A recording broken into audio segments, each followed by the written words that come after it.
Hi friends, ఇవాళ వీడియోలో మనం 14th డిసెంబర్ 2021కి సంబంధించిన కరెంట్ అఫైర్స్ గురించి డిస్కషన్ చేద్దాం. ఎవరైతే కేంద్ర రాష్ట్ర ప్రభుత్వ ఉద్యోగాలన్నింటికీ ప్రిపేర్ అవుతున్నారో వాటన్నింటికీ కూడా ఈ కరెంట్ అఫైర్స్ అనేవి చాలా యూస్ఫుల్ అవుతాయి. కాబట్టి ఈ వీడియోని ఎండ్ వరకు చూసి మీకు నచ్చితే లైక్ చేసి, ఇంతవరకు మన ఛానల్ ఎవరైనా సబ్స్క్రైబ్ చేసుకోకపోతే సబ్స్క్రైబ్ చేసుకొని పక్కన వచ్చి బెల్ ఐకాన్ యాక్టివేట్ చేసుకోండి. ఒకవేళ సబ్స్క్రైబ్ చేసుకున్న వాళ్ళు కూడా ఎవరైనా బెల్ ఐకాన్ యాక్టివేట్ చేసుకోకపోతే ఒకసారి చేసుకోండి. ఫ్రెండ్స్, ఇండియాలోని the largest learning platform academy. వీళ్ళు ఏపీఎస్సీ, టీఎస్పీఎస్సీ, అదేవిధంగా ఎస్ఐ కానిస్టేబుల్ ఉద్యోగాలకు ప్రిపేర్ అయ్యే వాళ్ళ కోసం వీళ్ళు మంచి బ్యాచ్ కోర్సెస్ ప్రొవైడ్ చేస్తున్నారు. అదేవిధంగా వీళ్ళు ఆఫర్స్ కూడా ప్రొవైడ్ చేస్తున్నారండి. ఇది లిమిటెడ్ పీరియడ్ ఆఫర్, అది కూడా డిసెంబర్ 14th, 15th వరకు ఉండబోతుంది. ఆఫర్ 1 month ఫ్రీగా రాబోతుంది 6 months సబ్స్క్రిప్షన్ తీసుకుంటే. అదేవిధంగా మీరు 24 నెలల సబ్స్క్రిప్షన్ తీసుకుంటే 3 months సబ్స్క్రిప్షన్ ఫ్రీగా ఇవ్వబోతున్నారు. ఎవరికైనా ఇంట్రెస్ట్ ఉందనుకుంటే మటుగా ఇప్పుడే మాత్రం ట్రై చేయండి. మళ్ళీ అవకాశాలు రావడం చాలా కష్టం. అదేవిధంగా వీళ్ళు ప్రొవైడ్ చేసే బ్యాచ్ కోర్సులు చూసుకుంటే సాధన అనే పేరుతో ఎంసీక్యూ అంటే మల్టీ చాయిస్ కోర్సెస్ ద్వారా ప్రాక్టీస్ కోర్స్ అయితే ఇవ్వబోతున్నారు. ఇది గ్రూప్ 1, గ్రూప్ 2 ప్రిపేర్ అయ్యే వాళ్ళకి ఉపయోగపడుతుంది. సబ్జెక్ట్ వైజ్గా ఇక్కడ క్లాస్ అయితే ప్రొవైడ్ చేయబోతున్నారు. ఇది బ్యాచ్ అయితే డిసెంబర్ 15th స్టార్ట్ కాబోతుంది. అదేవిధంగా స్కాలర్షిప్ టెస్ట్ అండి. ఇప్పటి వరకు మనకి ఆల్రెడీ 10వ తారీఖు వరకు మనకి రీసెంట్గా టెస్ట్ అయితే అయిపోయింది. ఇప్పుడు 12వ తారీఖు నుండి టెస్ట్ స్టార్ట్ కాబోతుంది ఈ week. SI constable mock test series వచ్చేసి మనకి 100 ప్రశ్నలు 90 నిమిషాలు ఉంటుంది. ఒక free scholarship test. Indian history, geography, economy, Telangana history, geography మీద ఉంటుంది. ర్యాంక్ 1 నుండి 4 వరకు ఎవరైతే ర్యాంక్ సంపాదిస్తారో వాళ్ళకి పర్సంటేజ్ వైడ్గా మనకి ప్లస్ సబ్స్క్రిప్షన్లో డిస్కౌంట్ అయితే ఇవ్వడం జరుగుతుంది. అదేవిధంగా మనకి group 2 free mock test series కూడా తీసుకొస్తున్నారు. ఇది డిసెంబర్ 19th ఉండబోతుంది ఆఫ్టర్నూన్ 2 PM. ఇందులో 150 ప్రశ్నలు 150 నిమిషాలు. ఇది కూడా ఫ్రీ స్కాలర్షిప్ టెస్ట్. సిలబస్ వచ్చేసి Indian history, Indian economy, Indian geography, AP and Telangana social and culture history మీద మనకు ఉండబోతుంది. ఇందులో కూడా ర్యాంక్ 1 నుండి 4 వరకు ఎవరైతే ర్యాంక్ సంపాదిస్తారో వాళ్ళకి పర్సంటేజ్ వైడ్గా స్కాలర్షిప్ ఇస్తారనమాట, ఎవరైతే ప్లస్ సబ్స్క్రిప్షన్ తీసుకుంటారో వాళ్ళకి. అదేవిధంగా మనకి రివిజన్ సిరీస్ ఆన్ పాలిటీ మీద తీసుకురాబోతున్నారు. ఏపీఎస్సీ, టీఎస్పీఎస్సీ పరీక్షలకు ఇది బాగా ఉపయోగపడుతుంది. ఇది డిసెంబర్ 13th స్టార్ట్ కాబోతుంది. అంటే ఈ రోజునే 3 లెక్చరర్ల ద్వారా దీనికి కంప్లీట్గా సిరీస్ అయితే స్టార్ట్ చేస్తున్నారు. అదేవిధంగా weekly current affairs of December మంత్కి సంబంధించి డిసెంబర్ 11th ఈ సిరీస్ అయితే స్టార్ట్ అయింది. ఎవరికైనా ఇంట్రెస్ట్ ఉంటే ట్రై చేయొచ్చు.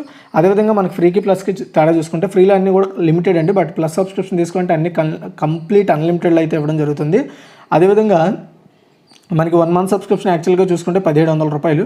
కానీ ఇది మన ఈడియూ టెక్, గుర్తుపెట్టుకోండి. ఈ కోడ్ నేను డిస్క్రిప్షన్లో కూడా ఇస్తాను.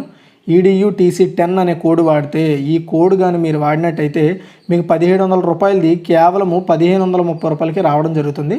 చాలా బెస్ట్ ఆఫర్ అండి. ఎవరికైనా ఇంట్రెస్ట్ ఉంటే ట్రై చేయొచ్చు. అదేవిధంగా మీరు ఎన్ని మంత్స్ తీసుకుంటే అన్ని మంత్స్కి డిస్కౌంట్ అయితే అప్లికేబుల్ అవుతుంది. కింద నేను డిస్క్రిప్షన్లో లింక్స్ ప్రొవైడ్ చేశాను. ఇంటి దగ్గర ఉండి ఎవరైతే కోచింగ్ తీసుకుందాం అనుకుంటున్నారో వాళ్ళకి ఇది ఒక బెస్ట్ ఆప్షన్, ట్రై చేయండి. మన ఫస్ట్ క్వశ్చన్ చూడండి. Times magazine person of the year 2021గా ఎవరు ఎంపికయ్యారు? ఎలాన్ మస్క్ అండి.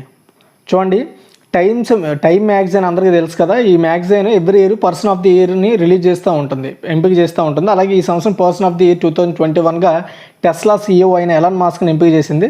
ఆయన అందరికీ తెలుసు, మంచి ఇంటెలిజెన్స్, అదేవిధంగా దార్శనికుడు, బిజినెస్ మ్యాన్, షోమ్యాన్గా ఆయన అందరిని అభివర్ణించింది ఆయన్ని. అంతరిక్షయాన సంస్థ స్పేస్ ఎక్స్ను కూడా మస్క్ CEOగా ఉన్నారు. ఈ ఏడాదిలో అమెజాన్ వ్యవస్థాపకుడు జెఫ్ బెజోస్ అధిగమించి ఎలాన్ మస్క్ ప్రపంచంలో అత్యంత ధనవంతుడిగా అవతరించాడు. 1927 నుంచి ప్రతి క్యాలెండర్ ఇయర్ ముగింపులో, అంటే ఈ ఎవ్రీ ఇయర్ యొక్క ఎండింగ్లో పర్సన్ ఆఫ్ ది ఇయర్ను వార్తా కథనాన్ని టైమ్ మ్యాగజైన్ అయితే ప్రచురిస్తూ ఉంటుంది.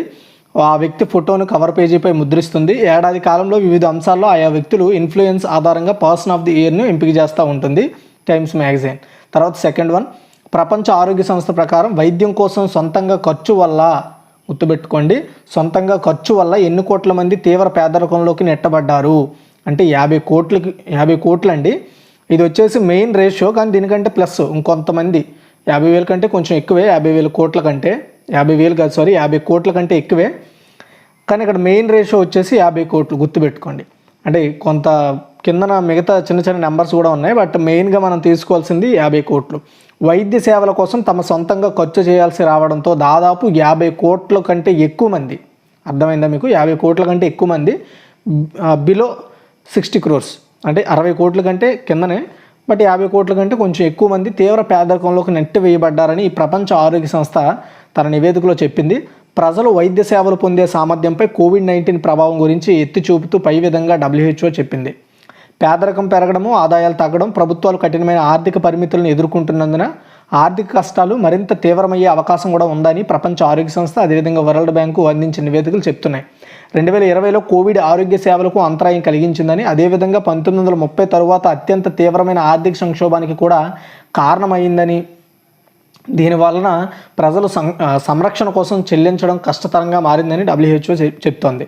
కోవిడ్కు ముందు దాదాపు బిలియన్ మంది ప్రజలు, అంటే 100 కోట్లు తమ సంపాదనలో 10% ఆరోగ్యంపై ఖర్చు చేస్తున్నారని ప్రపంచ బ్యాంకుకు చెందిన బువాస్ ఉరేబి వెల్లడించారు. గుర్తుపెట్టుకోండి, ఇది చాలా ఇంపార్టెంట్.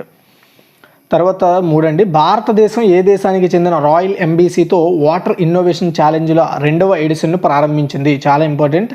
ఆన్సర్ చూసుకున్నట్టయితే డెన్మార్క్ అండి. చూడండి, ఇండో డానిష్ ద్వైపాక్షిక గ్రీన్ స్ట్రాటజిక్ భాగస్వామ్యంతో ప్రపంచ నీటి కష్టాలను పరిష్కరించడానికి నీతి ఆయోగ్, అదేవిధంగా అటల్ ఇన్నోవేషన్ మిషన్ అండ్ మన ఇండియాలోని డెన్మార్క్ రాయల్ ఎంబీసీ కలిసి నీటి ఆవిష్కరణ సవాల్ యొక్క 2వ ఎడిషన్ను స్టార్ట్ చేశారు. నీటి ఆవిష్కరణ సవాళ్ళు ఏం చేస్తాయంటే కార్పొరేట్ అండ్ పబ్లిక్ పార్ట్నర్ల సహకారంతో ప్రతిపాదిత సవాళ్ళను పరిష్కరించడానికి కొత్తగా అండ్ కొత్త సొల్యూషన్స్ని గుర్తించడం ద్వారా లక్ష్యంగా పెట్టుకొని వాటర్ సొల్యూషన్స్ని వీళ్ళు క్లియర్ చేస్తారనమాట. వీళ్ళు ఏదైతే డెన్మార్క్ ఎంబీసీ అండ్ దాని రాయల్ ఎంబీసీ అంటారు అదొకటి, అదేవిధంగా నీతి ఆయోగ్, అటల్ ఇన్నోవేషన్ మిషన్ కలిసి నీటి ఆవిష్కరణ సవాళ్ళలో కార్పొరేట్ అండ్ పబ్లిక్ పార్ట్నర్ల సహకారంతో ఉన్న ఇష్యూస్ని క్లియర్ చేయడానికి వీళ్ళు ముగ్గురు సహాయం అయితే అందిస్తారు. తర్వాత 4th 2024 ప్యారిస్ ఒలింపిక్స్కు సంబంధించి టాప్ అథ్లెట్ల మొదటి జాబితాలో భారతదేశం ఎంతమంది క్రీడాకారులను చేర్చింది అంటే 148 అండి. ఓకే, చూడండి, 2024 ప్యారిస్ ఒలింపిక్స్ కోసం టార్గెట్ ఒలింపిక్ పోడియం పథకం యొక్క, అంటే టార్గెట్ ఒలింపిక్ పోడియం ఉద్దేశం ఏంటి అంటే అప్పుడు జరగబోయే 2024లో జరగబోయే ఒలింపిక్స్కి ఇప్పటి నుండే అథ్లెట్లను తయారు చేయాలనే ఉద్దేశంతో ఈ ఒలింపిక్ పోడియం పథకాన్ని తీసుకొచ్చారు. సో ఇది ఒక ప్రోగ్రాం. ఈ మొదటి జాబితాలో బాగా ఆడిన మొత్తం 6 పారా ఒలింపిక్ విభాగాల్లో 20 మంది కొత్త చేరికలతో సహా, అంటే 20 మందిని కొత్తగా యాడ్ చేస్తూ ఇంతకుముందు ఉన్న అథ్లెట్లతో కలిపి 148 మంది అథ్లెట్లు గుర్తించబడడం జరిగింది. ఓకే, వీళ్ళందరూ కూడా సో ఈ వేళల్లో ఇంకా ఫిల్టర్ చేసి 2024 ప్యారిస్ ఒలింపిక్స్కి అంటే ఈ ఏదైతే లిస్ట్ ఉందో ఆ లిస్ట్ని స్ట్రాంగ్ చేస్తారు, ఇంకా అంటే వాళ్ళని ఇంకా మంచిగా ప్రిపేర్ చేస్తారు. తర్వాత 5th ఢిల్లీకి యోగశాల కార్యక్రమాన్ని ఎవరు ప్రారంభించారు అంటే శ్రీ అరవింద్ కేజ్రీవాల్ అండి. ఢిల్లీ ముఖ్యమంత్రి అరవింద్ కేజ్రీవాల్ గారు Delhi pharmaceutical sciences and research university నిర్వహించిన ఒక కార్యక్రమంలో ఢిల్లీకే యోగశాల కార్యక్రమాన్ని ప్రారంభించారు. ఢిల్లీకి యోగశాల, తెలుగులో అదే, హిందీలో ఇంగ్లీష్లో కూడా అదే విధంగా పిలాలి. ఢిల్లీకి యోగశాల అనే కార్యక్రమాన్ని ప్రారంభించారు. ఈ కార్యక్రమం ఉద్దేశం ఏంటంటే శిక్షణ పొందిన యోగా ఉపాధ్యాయులు మార్గదర్శకత్వంలో ఉచిత యోగా సేవలను అందించడం ఈ చొరవ యొక్క లక్ష్యం. ఈ చొరవ కింద 25 ఏళ్ళు పైబడిన ఢిల్లీ నగరవాసులు ఎటువంటి ఖర్చు లేకుండా యోగా నేర్చుకోవచ్చు. వచ్చే ఏడాది జనవరి నుంచి ఈ కార్యక్రమం స్టార్ట్ అవబోతోంది. తర్వాత 6th భారతీయ నేపథ్య గాయకుడు మోహిత్ చౌహాన్ ఏ దేశ సాంస్కృతిక రాయబారిగా నియమితులయ్యారు? చాలా చాలా ఇంపార్టెంట్ అండి ఇది. ఆన్సర్ చూసినట్టయితే మంగోలియా. భారతీయ నేపథ్య గాయకుడు మోహిత్ చౌహాన్ మంగోలియా దేశం యొక్క సాంస్కృతిక రాయబారిగా నియమితులయ్యారు. భారతదేశంలోని మంగోలియా రాయబారి మిస్టర్ దామ్జౌ గాండ్బోల్డ్ న్యూఢిల్లీలో మోహిత్ చౌహాన్ కలిశారు. అక్కడ అతనికి ఈ సర్టిఫికేట్ అందజేయడం ద్వారా గాయకుడు హోదా పొందారనమాట. అంటే మంగోలియాకి సాంస్కృతిక రాయబారిగా సంబంధించిన సర్టిఫికేట్ని ఆయన అందజేశారు. సో ఇప్పుడు మంగోలియా దేశానికి మన భారతదేశానికి చెందిన గాయకుడు మోహిత్ చౌహాన్ అక్కడ సాంస్కృతిక రాయబారిగా ఉంటారు. నిజంగా ఇది మన ఇండియాకి గర్వకారణం. తర్వాత 7th పాకిస్తాన్ క్రికెట్ బోర్డు నూతన చీఫ్ ఎగ్జిక్యూటివ్ ఆఫీసర్గా ఎవరు నియమితులయ్యారు? ఇది కూడా ఇంపార్టెంట్. ఆన్సర్ చూసుకున్నట్టయితే ఫైజల్ హస్నైన్. పాకిస్తాన్ యొక్క క్రికెట్ బోర్డు మాజీ ICC chief financial officer Faisal Hasnain Wasim Khan స్థానంలో కొత్త చీఫ్ ఎగ్జిక్యూటివ్ ఆఫీసర్గా నియమించింది. సిఇఓగా ఐసీసీ యొక్క సిఎఫ్ఓగా ఫైజల్ 2007 నుండి 15 వరకు అండ్ 2016 నుండి 2023 మధ్య పాలక మండలి యొక్క వాణిజ్య హక్కులలో పాల్గొన్నారు. అండ్ ఫైజల్ జింబాబ్వే క్రికెట్కు కూడా పనిచేశారు. తర్వాత 8th సాంప్రదాయ గేదెల రేసు కంబాల ఏ రాష్ట్రంలో నిర్వహించబడింది అంటే కర్ణాటక అండి. దక్షిణ కన్నడ జిల్లా మూడబిద్రిలో సాంప్రదాయ గేదెల పందెపు కంబాలా నిర్వహించారు. ఒక గేదెల పందెం అనమాట అది రేసు. ఈ రేసులో 200కు పైగా జతల గేదెలు వివిధ పోటీల్లో పాల్గొన్నాయి. కంబాలా అనేది ఒక జానపద క్రీడ. దీనిని సాంప్రదాయకంగా దక్షిణ కన్నడ అండ్ కర్ణాటకలో ఉడిపి, కేరళలోని కాసర్గడ్లలో, తీర ప్రాంత జిల్లాల్లో స్థానిక దులువ భాగస్వాములు మరియు గృహస్థులు నిర్వహిస్తూ ఉంటారు. ఈ ప్రాంతాన్ని సమిష్టిగా చెప్పాలంటే తులునాడు అని కూడా పిలుస్తారు. ఏవైతే ఈ జానపద క్రీడను నిర్వహించే ప్రాంతాలని తులునాడు అని పిలుస్తారు.